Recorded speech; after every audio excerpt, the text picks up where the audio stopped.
नमस्कार, मैं पी4 डिजिटल 7 से स्वास्थ्य विभाग के महत्वपूर्ण बिंदु को लेकर फार्मासिस्टों ने माननीय रक्षा मंत्री राजनाथ सिंह से मुलाकात की, जहां उन्होंने रिक्त पदों पर तत्काल भर्ती, शेड्यूल के होलसेल पर फार्मासिस्टों की अनिवार्यता, सीएचओ पर स्वास्थ्य केंद्र में फार्मासिस्टों की अनिवार्यता को लेकर मांग उठाई। आइए इस बात के लिए चर्चा करने के लिए हमारी फोन लाइन पर अखिल भारतीय फार्मासिस्ट एसोसिएशन के प्रदेश अध्यक्ष शिव कुमार जी हैं। शिव कुमार जी, सबसे पहले आप रिक्त पदों के बारे में बताएं। जी, नमस्कार। अ, हमने जैसा कि आप बता रहे हैं, आपने जो वक्तव्य दिया है कि सो हमने जो माननीय राजनाथ सिंह रक्षा मंत्री हैं हमारे देश के, उनसे हमने फार्मासिस्टों के विभिन्न मुद्दों को लेकर एक ज्ञापन दिया और अपनी चर्चा रखी, अपनी मांग रखी। साथियों, मैं बताना चाहता हूँ, शेड्यूल के को समाप्त करने के लिए हमने माननीय रक्षा मंत्री जी को ज्ञापन दिया, जिसमें होलसेल लाइसेंस में फार्मासिस्टों की अनिवार्यता, नेशनल हेल्थ पॉलिसी 2017 के 11.4 बिंदु के तहत सीएचओ भर्ती के लिए फार्मासिस्टों को ब्रिज कोर्स के लिए अनिवार्य करना हो, या ऑनलाइन दवा की जो बिक्री है उससे राज्यों को निर्देश किया जाए जिससे कि वो बंद हो। सबसे पहले मुद्दा था शेड्यूल के का। जैसे कि शेड्यूल के जब फार्मासिस्ट नहीं थे तो शेड्यूल के लाया गया था। अब फार्मेसी एक्ट 1948 में स्पष्ट तौर से लिखा हुआ है कि जो भी दवा का रख रखाव भंडारण करेगा वो फार्मासिस्ट करेगा। शुरू के बनाया गया था जब देश में फार्मासिस्टों की कमी थी, उसके लिए कुछ चुनिंदा दवाएं जो गांव में आशाएं और एएनएम आंगनवाड़ी कार्यकर्ता देती थी। मगर आज इनकी आड़ में, शुरू के की आड़ में जो एएनएम आंगनवाड़ी कार्यकर्ता तमाम जो मतलब प्रशिक्षित नहीं है, अप्रशिक्षित है, उन्होंने कहीं उन्होंने कोई पढ़ाई नहीं करी है फार्मेसी की, उनसे दवा का वितरण कराया जा रहा है। जबकि वर्तमान में पूरे देश में लगभग 20-22 लाख फार्मासिस्ट रजिस्टर्ड फार्मासिस्ट है, जिसमें से 10-12 लाख रजिस्टर्ड फार्मासिस्ट बेरोजगार है। अगर 10 जो 8 हमारा 10-12 लाख फार्मासिस्ट बेरोजगार है, अगर हम उससे दवा का वितरण कराएंगे तो जो भी साइड इफेक्ट होंगे दवा के जो होते हैं, उनसे उनका दुरुपयोग को रोका जा सकता है, और भी बहुत सी चीजें गुणवत्ता पूर्वक दवाई दी जा सकती है, जी जी। और जो भी हमारे साथी हैं उन्हें एक रोजगार मिल जाएगा। जी, तो प्रदेश अध्यक्ष जी। इसी प्रक्रिया को खत्म कराया जाए। जी, प्रदेश अध्यक्ष जी, आपका जो संगठन है क्या यूपी तक सीमित है या और प्रदेशों में भी है? इसके बारे में आप बताएं। ये हमारा 18 से 19 राज्यों में हम्म। हमारा 18-19 राज्यों में संगठन है। यूपी में भी है, यूपी बड़ी है, तो मैं यूपी से प्रदेश अध्यक्ष हूँ। हमारे विभिन्न प्रदेशों में भी हमारे अध्यक्ष होते हैं। हर प्रदेश पे हमारा एक अध्यक्ष है, चाहे बिहार ले लीजिए, झारखंड ले लीजिए, छत्तीसगढ़ ले लीजिए, हरियाणा ले लीजिए, पंजाब ले लीजिए, उत्तराखंड ले लीजिए, हिमाचल ले लीजिए, और जम्मू कश्मीर ले लीजिए, बिहार, मध्य प्रदेश, आंध्रा, महाराष्ट्र, गुजरात, बंगाल और उड़ीसा, ऐसे करके हमारे 18 से 19 राज्यों में संगठन चल रहा है। अच्छा, दूसरा बताना चाहूंगा, हमने एक अपनी मांग रखी राष्ट्रीय स्वास्थ्य रक्षा मंत्री जी के सामने, जो कि जब हमारे 20 से 22 लाख रजिस्टर्ड फार्मासिस्ट है, तो दवा उनसे जो मेडिकल लाइसेंस है उनको इन्हें दिया जाए, ना कि होलसेल जो कर लेते हैं, एक्चुअल रेट पे बनाते हैं, उन्हें ना किया जाए। तो जो भी हमारे रजिस्टर्ड फार्मासिस्ट जो भी हैं, उन्हें ही होलसेल या रिटेल दोनों का लाइसेंस दिया जाए। जो फार्मासिस्ट की अनिवार्यता कर दी जाए, होलसेल भी फार्मासिस्ट होना चाहिए और रिटेल में भी फार्मासिस्ट होना चाहिए। तो ये हमारी एक प्रमुख मांग थी। जी जी जी। तीसरी मांग हमारी थी नेशनल हेल्थ पॉलिसी।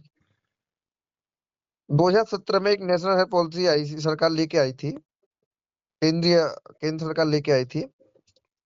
तो उसमें नेशनल हेल्थ पॉलिसी में स्पष्ट तौर से लिखा हुआ है, सीएचओ के जो पद होते हैं, कम्युनिटी हेल्थ ऑफिसर की नियुक्ति होगी, वो ब्रिज कोर्स करा के की जाएगी। जिसमें आपको जिसमें जो साथी हैं, जो सीएचओ की जो भर्ती के लिए अनुरोध किए गए थे, उसमें नर्सिंग में कोई स्टाफ को किया गया था, आयुष को किया गया था, फार्मासिस्ट को माना गया था कि इन्हें हम ब्रिज कोर्स करा के सीएचओ की भर्ती के लिए अपील करेंगे। और जिसमें अभी देखा जा रहा है, केंद्रीय केंद्रीय जो स्वास्थ्य मंत्रालय ने दिशा निर्देश जो जारी किया है, नर्सिंग को ही ब्रिज कोर्स कराने का, अभी नर्सिंग को ही ब्रिज कोर्स करा के उन्हें जॉब दी जा रही है। जो कि नेशनल हेल्थ पॉलिसी हमारी जो 2017 आई थी, 11.4 बिंदु के संज्ञान को लेकर ब्रिज कोर्स फार्मासिस्ट को कराना चाहिए, मगर ये कराया जा रहा है। और ब्रिज जो भी हमारी नेशनल हेल्थ पॉलिसी है, उसका पालन नहीं हो रहा है, तो उसका पालन होना चाहिए। उसके लिए भी हम सरकार से मांग रखी थी। प्रदीप जी, इसके अगर ये आपका जो नियुक्ति के लिए बता रहे हैं सीएचओ में, तो कम से कम कितनी संख्या फार्मासिस्टों की नियुक्ति के लिए आने की संभावना, अगर आप इसकी लड़ाई लड़ रहे हैं? अगर स्वास्थ्य केंद्रों पर फार्मासिस्टों की नियुक्ति होगी, तो जैसे गांव, आप एक टाउन वगैरह में, एक स्पेसिफिक एरिया में स्वास्थ्य केंद्र होते हैं, फिर वो उप केंद्र, प्राथमिक स्वास्थ्य केंद्र होते हैं, उन सभी पे फार्मासिस्टों की नियुक्ति हो जाएगी, तो बहुत लगभग काफी फार्मासिस्टों की नियुक्ति हो जाएगी। अच्छा। अच्छा, दूसरा एक आपने कहा था, अब मैंने अभी एक आपको बताया था कि ऑनलाइन जो दवा बिक्री हो रही है, उसके लिए मेरी बात हुई थी, हमने उन राष्ट्रीय रक्षा मंत्री से बात की थी। जी जी जी, हमारे हमारे गुणवत्ता के लिए भी आपने बात की। जी जी, जो हमारी ऑनलाइन जो दवाइयाँ हो रही हैं, उनके लिए भी हमने, जो हमारे देश के रक्षा मंत्री हैं, उनसे बात की थी। जी जी जी। फार्मेसी एक्ट स्पष्ट तौर से कहता है कि दवाओं का रखरखाव, वितरण, भंडारण वो फार्मासिस्ट करता है, जो फार्मेसी एक्ट कहता है। मगर बहुत सी कंपनियां मार्केट में आ गई हैं, जो ऑनलाइन दवाओं को बेच रही हैं। जिससे क्या होता है कि जिससे नकली दवाइयों की खपत है ना, वो मार्केट में अधिक कराई जा रही है, और जिससे आए दिन जनमानस को नुकसान हो रहा है। तो हमने मांग की थी, अतः सरकारों को निर्देशित किया जाए, अन्य प्रदेशों की सरकारों को निर्देशित किया जाए, और केंद्र में भी ये निर्देश लागू किया जाए कि ऑनलाइन दवाओं की खरीद फरोख्त को तत्काल प्रभाव से बंद किया जाए। ये हमने अपने जो राष्ट्रीय रक्षा मंत्री जी हमारे राजनाथ सिंह जी, देश के जो रक्षा मंत्री हैं, उन्हें हमने ये ज्ञापन के माध्यम से अवगत कराया था। प्रदीप जी, एक छोटी सी बात और आपसे पूछनी थी। क्या आप अपने, जो आपने लखनऊ में आपने अपने ज्ञापन दिया राजनाथ सिंह जी को, माननीय रक्षा मंत्री जी को, क्या आप जिलों में भी क्या इसका ज्ञापन देने का काम किया जा देखिए, रहा है क्या? हमारा अखिल भारतीय फार्मेसी एसोसिएशन संगठन है, वो प्रत्येक जिले में डीएम कार्यालय, और जो भी प्रतिनिधि है, जनता का प्रतिनिधि, चाहे विधायक हो, चाहे एमएलए हो, चाहे एमपी हो, चाहे एमएलसी हो, सभी को, जो सरकार का प्रतिनिधित्व करता है, जो सरकार में या विपक्ष में, हम सभी को ज्ञापन देने का कार्य कर रहे हैं। तो प्रदीप जी, आपका आगे आने वाले समय में क्या फार्मासिस्टों के लिए कौन सी लड़ाई लड़ने जा रहे हैं, या और क्या आपके प्लान्स है, क्या स- रूपरेखा है? देखिए, अभी तो हम सबसे पहले शेड्यूल के को हटवाना है, सीएचओ की भर्ती के लिए फार्मासिस्ट को अनिवार्यता कराना है, होलसेल पे फार्मासिस्ट की नियुक्ति कराना है। बहुत से प्रदेशों में पीपीआर लागू हो चुका है, तो हमें यूपी में भी अपना ये पीपीआर लागू कराना है। और फार्मासिस्टों की नियुक्ति, सबसे इम्पोर्टेंट मुख्य बिंदु, फार्मासिस्टों की नियुक्ति वो करानी है। जी प्रदीप जी, नियुक्ति ये कब से नहीं आई है, या बीच में नियुक्तियां आई हैं? काफी समय हो गया, लगभग 2015-16 में कुछ वैकेंसी आई थी, तो 2003 तक के कुछ में कुछ साथी लगे थे, दो जिन्होंने 2003 में कोई फार्मेसी की थी, वो वहां तक के साथ, उस बैच के साथी लगे थे। तो 2015-16 में वो वैकेंसी आई थी, 16 में। उसके बाद कोई प्रभाव से भर्तियां नहीं है। प्रदीप जी, आपने एक बात और की थी, लगातार फार्मासिस्ट के आपके विषय उठा भी रहा है, और ये देखने को मिलता भी है सोशल मीडिया में अक्सर, आपके संगठन के द्वारा जो भी लेख होता है वो भी शेयर किया जाता है, चाहे वो न्यूज कटिंग हो। तो प्रदीप जी, जो संगठन आपका जो है, ये लगातार क्या फार्मासिस्टों के विषय को उठाता है हर बिंदुओं पर? आप क्या, मैं वही कहना चाह रहा हूँ, आप सोशल मीडिया उठा के देखिए, चाहे न्यूज पत्र उठा के देखिए, हमारा संगठन अखिल भारतीय फार्मेसी एसोसिएशन संगठन हर मुद्दे को, जो फार्मेसी से जुड़ा हुआ है, वो मुद्दा हर किसी के समक्ष, चाहे मुख्यमंत्री जी हो, चाहे राज्यपाल जी हो, चाहे हमारे केंद्रीय स्वास्थ्य मंत्री जेपी नड्डा जी हो, चाहे केंद्रीय स्वास्थ्य राज्य मंत्री अनुप्रिया पटेल जी हैं, उन्हें भी ज्ञापन दिया गया है इसी के लिए।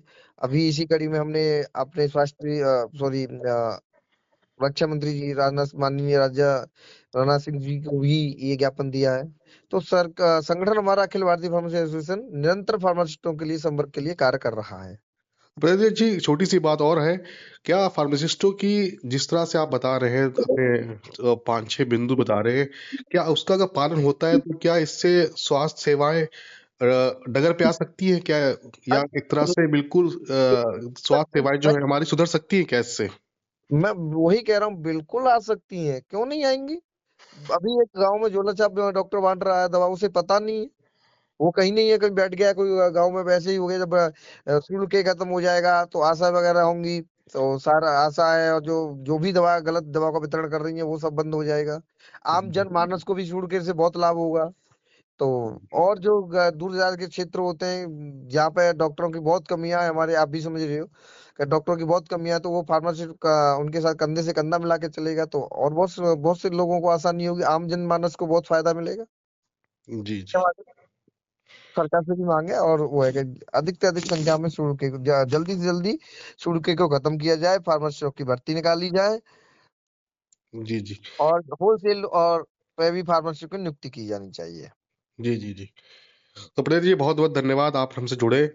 और आपका संगठन, जहां तक हम लग रहा है कि संगठन जनमानस में स्वास्थ्य सेवाओं को बेहतर बनाने के लिए काम कर रहा है। जी, और और बहुत आपको भी हमारा आगे। संगठन हमारा संगठन निरंतर कार्य कर रहा था, कर रहा है और करता रहेगा। जी जी, जी। बहुत बहुत धन्यवाद। आपका धन्यवाद। आप देख रहे थे P47 डिजिटल, प्रदेश अध्यक्ष अखिल भारतीय फार्मेसी एसोसिएशन।